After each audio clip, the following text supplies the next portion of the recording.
ہم تہذیب، بودباش اور اپنی روایات مغرب سے مانگتے ہیں، یورپ سے مانگتے ہیں، امریکہ کی تقلید کو اپنے لیے فخر سمجھتے ہیں، خواتین کی بے حیائی، بے حرمتی، اس کو ہم اپنے لیے فخر سمجھ رہے ہیں۔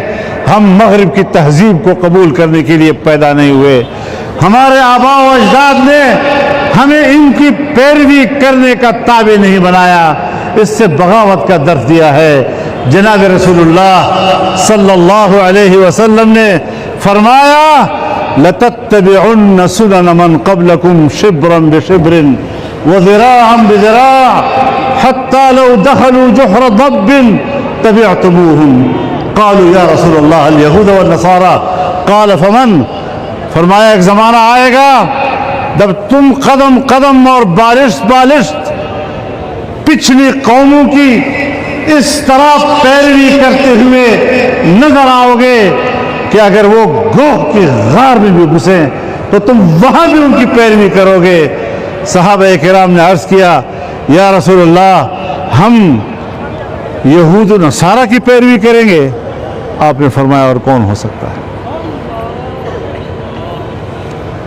آج اسلامی دنیا مغلوب ہے۔ فلسطین کی سرزمین سے لے کر کشمیر اور برما تک تمام مسلمان آج آگ میں جل رہے ہیں۔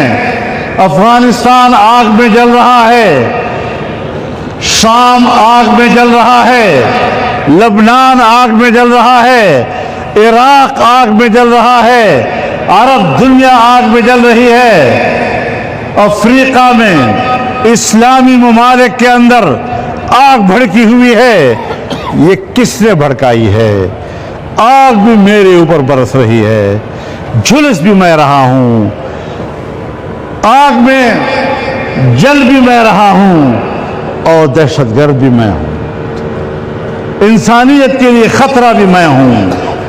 ایسا نہیں ہو سکتا۔ فساد کی جڑ تم ہو، فساد کی جڑ ہم نہیں ہیں۔ یہودیوں سے کہنا چاہتا ہوں، مسیحیوں سے کہنا چاہتا ہوں، ہم نے آپ کے تورات کو قبول کیا ہے، ہم نے آپ کے انجیل کو قبول کیا ہے، ہم نے حضرت موسیٰ کو پیغمبر مانا ہے، ہم نے حضرت عیسیٰ کو پیغمبر مانا ہے۔ تم نے حضرت محمد کو پیغمبر نہیں مانا صلی اللہ علیہ وسلم۔ تم نے قرآن کریم کو اللہ کی کتاب نہیں مانا ہے۔ اب بتاؤ، ماننے والا فساد کا سبب بنتا ہے یا انکار کرنے والا فساد کا سبب بنتا ہے؟ آپ کے ہاں پنچایتیں ہوتی ہیں، جرگے ہوتے ہیں، دو فریق بیٹھتے ہیں، فساد کا باعث وہ فریق ہوگا جو انکار کر کے اٹھے گا، جو ہاں کر کے اٹھے گا وہ امن کا سبب بنے گا۔ 2 + 2 = 4 کتاب تم نے مسلمانوں پہ آگ لگائی ہوئی ہے۔ 1.5 سال کا عرصہ ہوا فلسطین میں 60,000 مسلمان عام شہری بمباریوں سے شہید کر دیے گئے۔ یہودی فسطائیت، اسرائیلی جبر و استبداد، صہیونی سفاکیت، اس نے 1.5 سال میں 60,000 مسلمانوں کا خون کیا ہے۔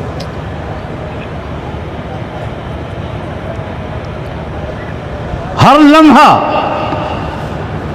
چھوٹا بچہ ہو، جوان ہو، خاتون ہو، مرد ہو، بوڑھا ہو، اس انتظار میں ہوتا تھا، بزبان حال یہ کہا کرتا تھا غداً القی الاحبہ محمدا وصحبہ۔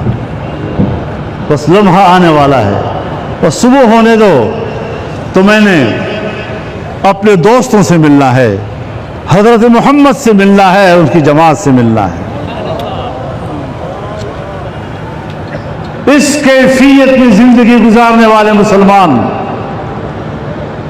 کیا گزرتی ہوگی ان کے اوپر۔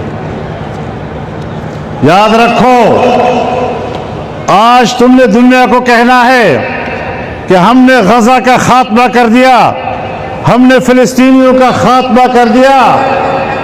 دنیا میں جنگیں چھڑتی ہیں، شکست وہ کھاتا ہے جس کا سر جھک جائے، جس کا سر کٹ جائے اس کو شکست نہیں کہتے۔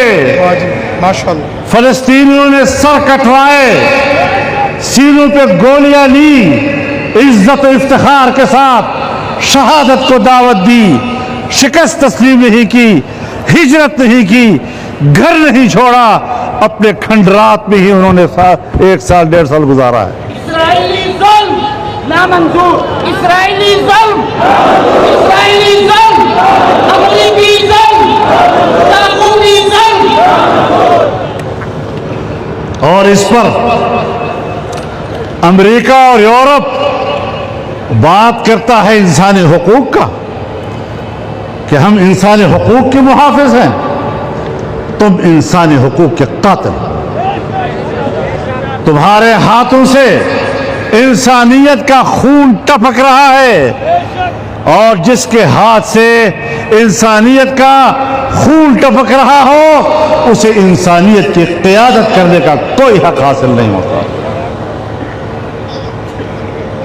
امریکہ اس وقت سپر طاقت نہیں ہے، چال بازیاں کرتا ہے۔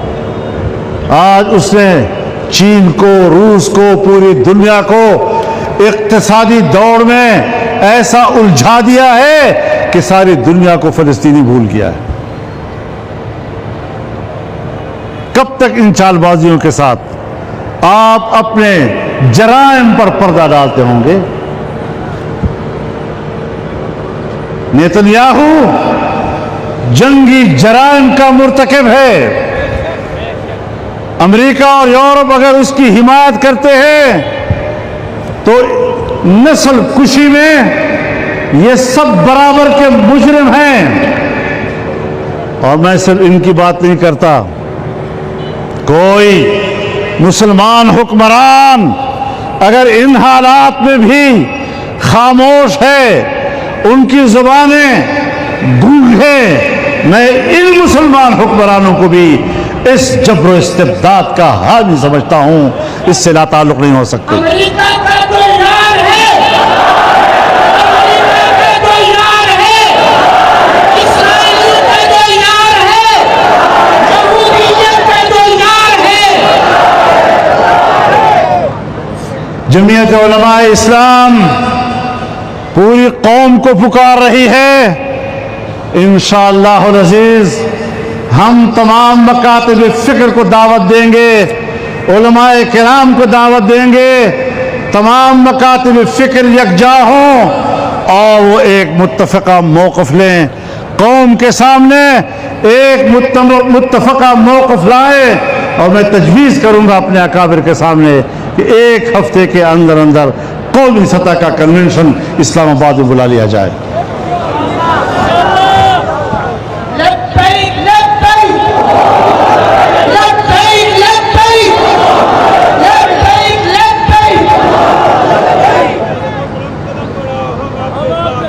میرے محترم دوستو، آگے بڑھنے کے عزم کے ساتھ زندہ رہنا ہے،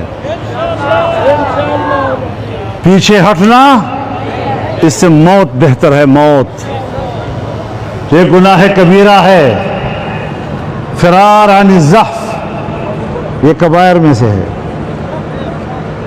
آگے بڑھنا ہے۔ پاکستان میں ہمارا ایک کردار ہے، اس ملک میں شریعت کے قیام کے لیے ایک مسلسل جدوجہد کا نام ہے جمعیت علماء اسلام۔